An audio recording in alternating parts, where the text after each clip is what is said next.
Welcome to AP అఖిలపక్ష news. Punganur నియోజకవర్గం సోమల మండలం సింగిల్ విండో డైరెక్టర్ గా అవకాశం ఇచ్చినటువంటి పొంగనూరు నియోజకవర్గ తెలుగుదేశం పార్టీ ఇన్ఛార్జ్ చల్ల రామచంద్రారెడ్డి, సోమల మండల తెలుగుదేశం పార్టీ అధ్యక్షులు సుబ్రహ్మణ్యం నాయుడికి కృతజ్ఞతలు తెలియజేసిన Somala single window director Sheikh Astaf Ali, గత వైసీపీ పరిపాలనలో రైతులకు అన్యాయం జరిగింది. ప్రమాణ స్వీకారం చేసిన తర్వాత వాటిని క్షుణ్ణంగా పరిశీలించి పార్టీ ఆదేశాల మేరకు రైతులకు మంచి చేయడానికి కృషి చేస్తామని షేక్ ఆఫ్రఫ్ అలీ తెలియజేశారు. అనంతరం పలు అభివృద్ధి కార్యక్రమాల గురించి Somala single window director Sheikh Astaf Ali ప్రసంగించారు.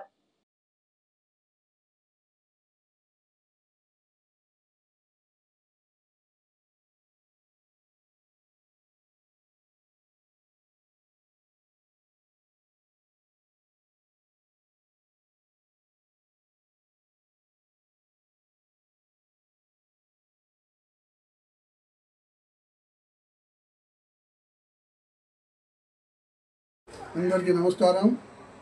నా పేరు అష్రఫ్ అలీ, సోమల మండలం నంజంపేట గ్రామం. ఈరోజు గౌరవనీయులైన పొంగనూరు నియోజకవర్గ తెలుగుదేశం పార్టీ ఇన్ఛార్జ్ వర్యులు శ్రీ చల్లా బాబు అన్న గారికి, అలాగే సోమల మండల తెలుగుదేశం పార్టీ అధ్యక్షులు శ్రీ సుబ్రహ్మణ్యం నాయుడు గారికి ధన్యవాదాలు తెలియజేస్తున్నాను. సోమల సింగిల్ విండో డైరెక్టర్గా నన్ను ఎన్నుకున్నందుకు పార్టీకి మరియు పార్టీ యొక్క పెద్దలకు అందరికీ విధేయుడై పార్టీ ఏ విధంగా పనిచేయమని చెప్తే ఆ విధంగా పనిచేసి రైతులందరికీ సహకారం అందించి బ్యాంకు ద్వారా సౌకర్యం కల్పించడానికి సిద్ధంగా ఉండాలని తెలియజేస్తున్నాను.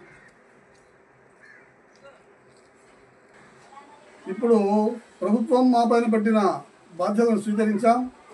గత వైసీపీ ప్రభుత్వంలో సొసైటీల ద్వారా అనేక రకములైన అక్రమాలు జరిగి రైతులకు అన్యాయాలు జరిగినట్లు మా దృష్టికి వచ్చింది. దీనిపైన మేము క్షుణ్ణంగా పరిశీలన చేసి ఎవరెవరి రైతులకు ఏ విధమైన నష్టం జరిగింది, రైతులకు ఏ విధమైన సహాయ సహకారాలు కావాలని పూర్తిగా విచారించి సింగిల్ విండో ద్వారా ఏ పథకాల ద్వారా ప్రజలకు ఎటువంటి సౌకర్యాలు కల్పించాలని ప్రభుత్వం నిర్ణయిస్తుందో అదేవిధంగా అర్హులైన అందరూ రైతులకి ఖచ్చితంగా సహాయ సహకారాలు అందించి అభివృద్ధి కోసం తోడ్పడతాము, పార్టీకి మంచి పేరు తెస్తామని తెలియజేస్తున్నాను. 1982లో గౌరవనీయులైన స్వర్గీయ విశ్వవిఖ్యాత నటసార్వభౌమ నటరత్న నందమూరి తారక రామారావు గారు తెలుగుదేశం పార్టీని ఆవిర్భావింపచేసి ప్రజలలో చైతన్యం తీసుకురావడం కోసం ఎప్పుడైతే ప్రజల మద్దతు వచ్చారో అప్పుడే ఎన్టీఆర్ గారి ఆశయ సాధన కోసం ఆకర్షితులమై 82 నుంచి తెలుగుదేశం పార్టీలో క్రియాశీలంగా కార్యక్రమాలు చేస్తుంటూ పార్టీ అభివృద్ధి కోసం కృషి చేస్తూ ఉన్నాం. ప్రస్తుతం పొంగనూరు నియోజకవర్గ చల్లాబాబు అన్న గారి ఆధ్వర్యంలో పనిచేస్తూ ఉన్నాం. ఎప్పటికైనా పార్టీ నిర్ణయానికి కట్టుబడి ఉండి పార్టీ అభివృద్ధి కోసం ప్రజలకు సహాయ సేవలు చేయడానికి కట్టుబడి ఉంటామని తెలియజేస్తున్నాను.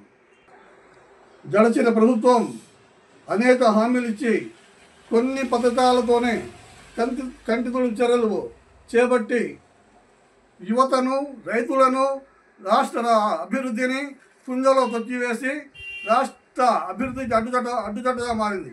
కానీ ఈరోజు కూటమి ప్రభుత్వం వచ్చిన తర్వాత 3,000 ఉన్న వృద్ధాప్య పెన్షన్ను 4,000 చేసి కొన్ని లక్షలాది మంది వృద్ధులకు భరోసా కల్పించారు. అంతేకాదు ఈరోజు కొన్ని లక్షలాది మంది చదువుతున్న నిరుద్యోగ యువత నిరాశ నిస్పృహతో మిట్లాడుతుంటే ప్రపంచమంతా ఈరోజు నా గౌరవమైన ముఖ్యమంత్రి చంద్రబాబు నాయుడు గారు మరియు లోకేష్ గారు పర్యటించి కొన్ని వేల పరిశ్రమలు తీసుకొచ్చి రాష్ట్రంలో యువతకు అన్ని విధాల ఆదుకోవాలని ప్రయత్నం చేస్తున్నారు. కాబట్టి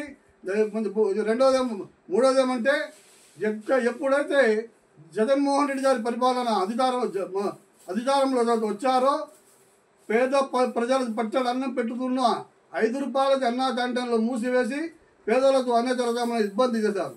ఈరోజు పట్టణాల్లో పోతే కొన్ని వేల మంది పూటి జరగక రోడ్డు పైన వచ్చి కూలీ పనులు చేసుకుంటూ ఉంటే వారి కోసం మళ్ళా గౌరవనీయ ముఖ్యమంత్రి చంద్రబాబు నాయుడు గారు అన్నా క్యాంటీన్లు పునఃప్రవేశించబెట్టి కొన్ని లక్షలాది మందికి 5 రూపాయలకి నాణ్యమైన భోజనాన్ని అందించి అన్ని వాళ్ళకు ఆదుకుంటాం. దానివల్ల ఇది చాలా సంతోషకరమైన విషయం తెలియజేస్తున్నాను. కూటమి ప్రభుత్వం అధికారంలో వచ్చిన తర్వాత పోలవరం పరువులను శరవేదంగా నిర్మింపజేసి అలాగే అమరావతిని 3 పువ్వులు 6 కాయలుగా కాదు 36 పువ్వులు 120 కాయలుగా శరవేగంగా ప్రవేశపెట్టి రాష్ట్ర రాజధానికి దేశంలోనే కాదు ప్రపంచంలోనే స్థానాన్ని కల్పించాలని కృషి చేస్తున్నారు. కాబట్టి ఈ చంద్రబాబు నాయుడు ఆశయాలు మేమంతా కట్టుబడి ఉంటామని తెలియజేసుకుంటూ జై తెలుగుదేశం, జై తెలుగుదేశం, జై చల్లాబాబన్న, జై సుబ్రహ్మణ్య నాయుడు.